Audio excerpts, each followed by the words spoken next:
Genesis Kapitulo 4. At nakilala ng lalaki si Eva na kanyang asawa, at siya'y nagalhihi at ipinanganak si Cain, at sinabi, nagkaanak ako ng lalaki sa tulong ng Panginoon.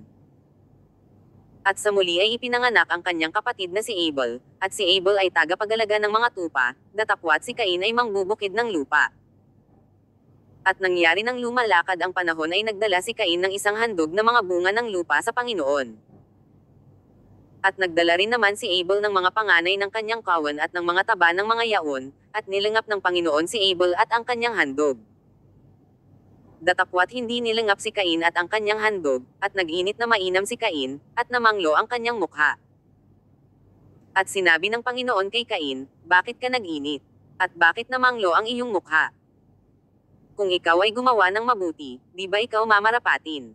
At kung hindi ka gumawa ng mabuti, ay nahahandusay ang kasalanan sa pintuan, at sa iyo ay pahihinuhod ang kanyang nasa, at ikaw ang papanginunan niya.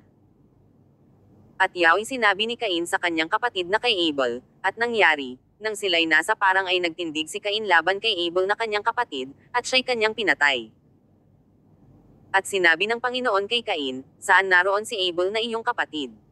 At sinabi niya, ewan ko, ako ba'y tagapagbantay sa aking kapatid?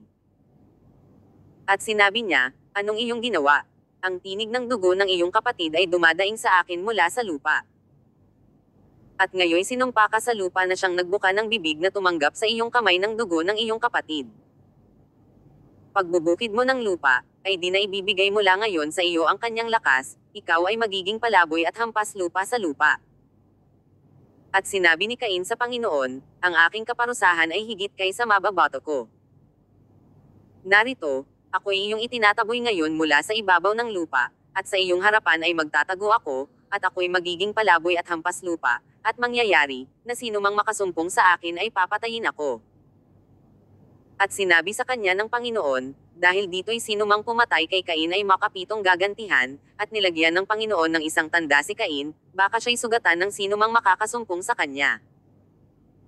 At umalis si Cain sa harapan ng Panginoon at tumahan sa lupain ng Nod, sa silanganan ng Eden. At nakilala ni Cain ang kanyang asawa, at siya'y nagalhihi at ipinanganak si Enoch, at siya'y nagtayo ng isang bayan at tinawag ang bayan ayon sa pangalan ng kanyang anak, Enoch.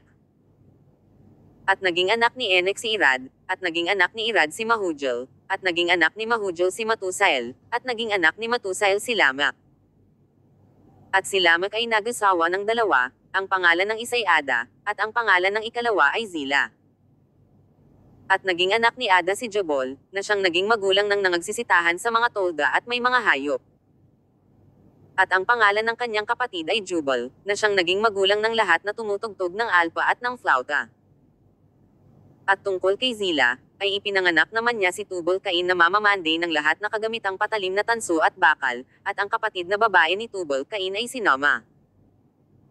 At sinabi ni Lamak sa kanyang mga asawa, Ada at Zila, pakinggan ninyo ang aking tinig, kayong mga asawa ni Lamak ay makinig ng aking salaysay, sapagkat pumatay ako ng isang tao, dahil sa ako'y sinugatan, at ng isang binata, dahil sa ako'y hinampas. Kung makapitong gagantihan si Cain, tunay na si Lamak ay makapitong pangpito. At nakilalang muli ni Adam ang kanyang asawa, at nanganak ng isang lalaki, at tinawag ang kanyang pangalan na Seth, sapagkat ani ay binigyan ako ng Diyos ng ibang anak na kahalili ni Abel, sapagkat siya'y pinatay ni Cain. At nagkaanak naman si Seth ng isang lalaki, at tinawag ang kanyang pangalan na Enos, noon ay pinasimulan ng mga tao ang pagtawag sa pangalan ng Panginoon.